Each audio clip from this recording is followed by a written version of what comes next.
Alright, a pleasant good day to each and everyone, and welcome again to another YouTube presentation. So as usual, we start off with our intro.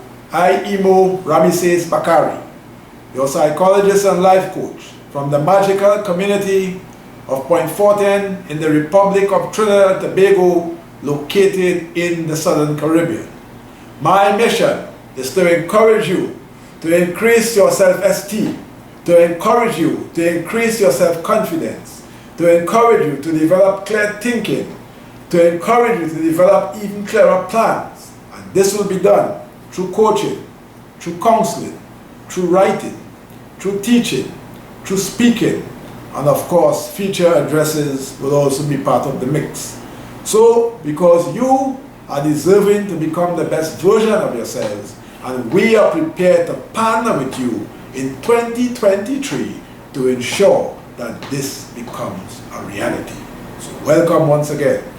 And as usual, I start off with a motivational word.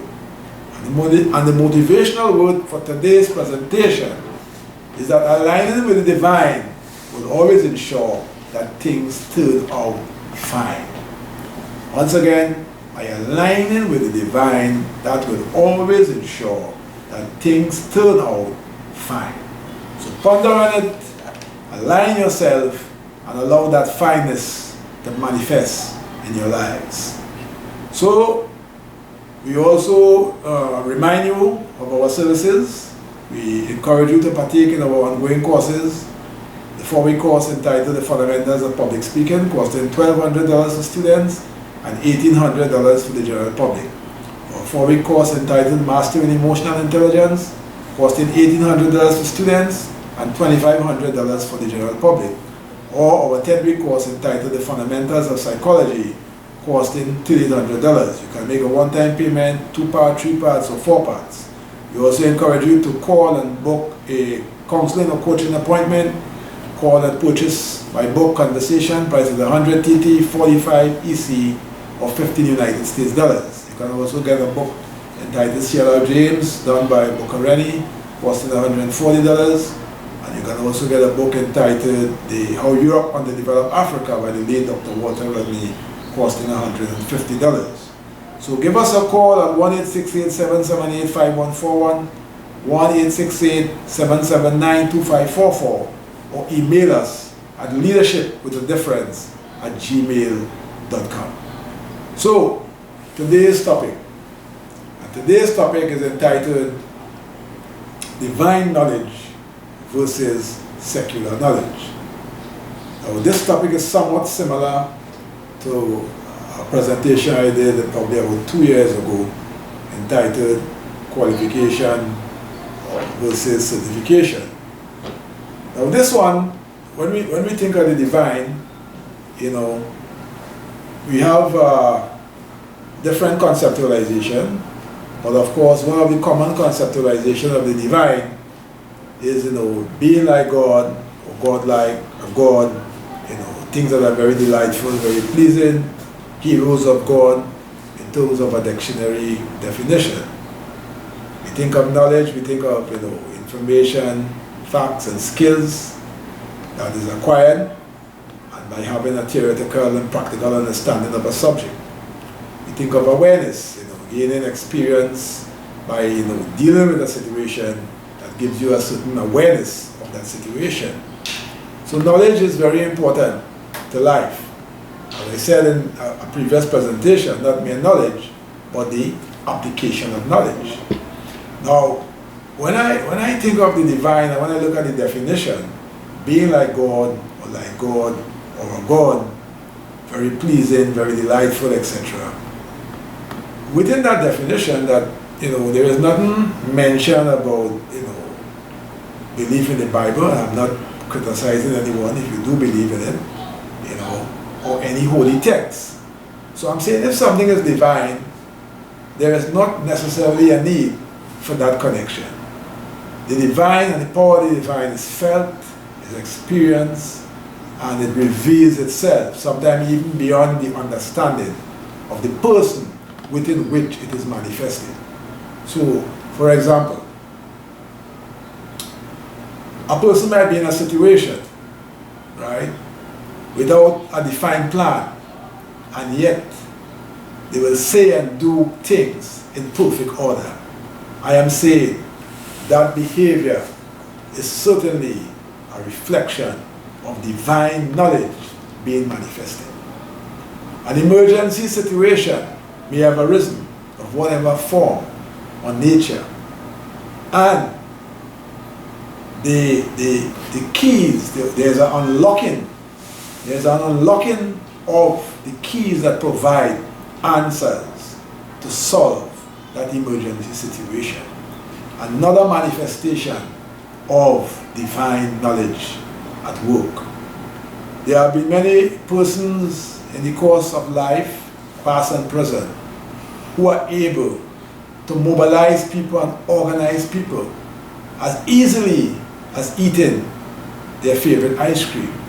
They might not have been trained in the field at all, but they just possess that capacity and ability to pull people together, to hold people together, and to motivate people.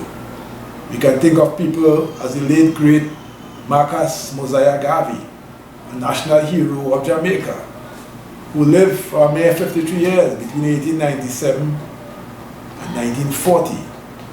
This great African Jamaican was able to establish a global organization, the United Negro Improvement Association, with branches in North America, South America, the Caribbean, Europe, and had tremendous following on the continent of Africa, even though he didn't visit himself. What could have given a man of simple means that kind of ability? I am saying it had to be divine knowledge. He wasn't an academic, however, because of his great prowess, governed by the divine, he has been the subject of rigorous academic studies by many scholars. And one of our own local scholars, the late Dr. Tony Martin, was a Marcus Garvey specialist. So Marcus Garvey was blessed with divine authority.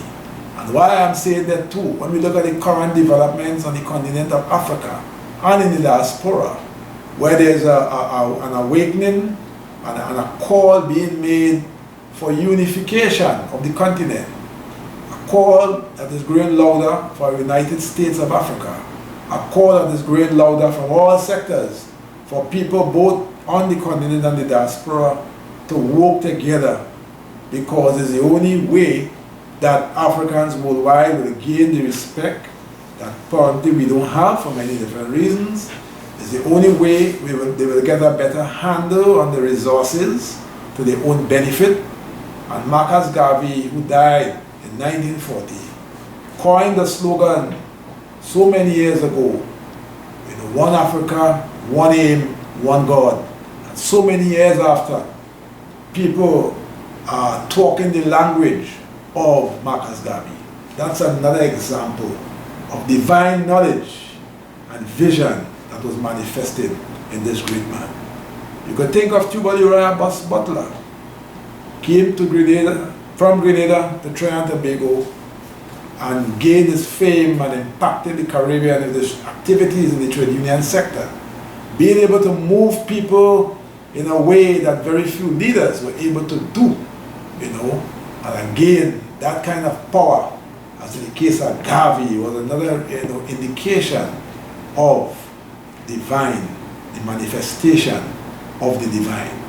So divine knowledge, as I said, does not necessarily have to be linked to any scripture or anything of the sort, but it is manifested in powerful ways where people are able to produce results in a manner that can only be attributed to the divine.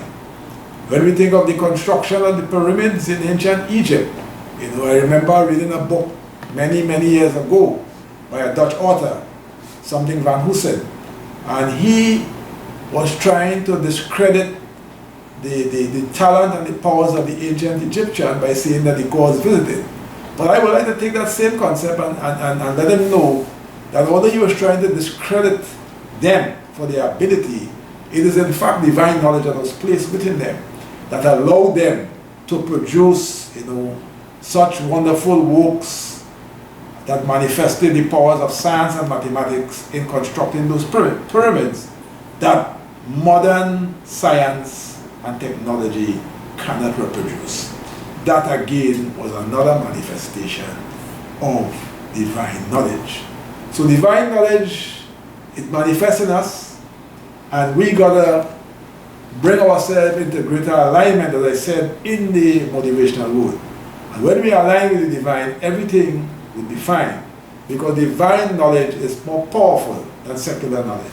Divine knowledge is more powerful than a university education, because there have been many persons who never walked into the doors of a university, and they have created and continue to create great inventions.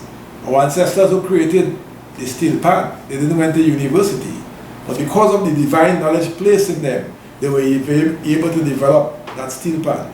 From the plantation to now, where is the national instrument of Trinidad and Tobago, and where the United Nations has recognized August 11th as International Pan Day. That is another manifestation of divine knowledge. Many people, as I said, without thinking or deep reflecting, they are able to come up with answers. Again, divine knowledge at work. Many persons highly lettered. Sometimes when they come across persons with that divine knowledge instilled in them, they bow before them without even understanding why that is happening. But after all, if the divine and the Almighty, if you make that link, is all powerful, well then there is no choice or doubt why they will bow without even they properly understanding why it is happening. Because secular knowledge cannot defeat divine knowledge. And many people will attest that many problems and many issues in their lives have been resolved, not with their own powers at all. It was beyond them.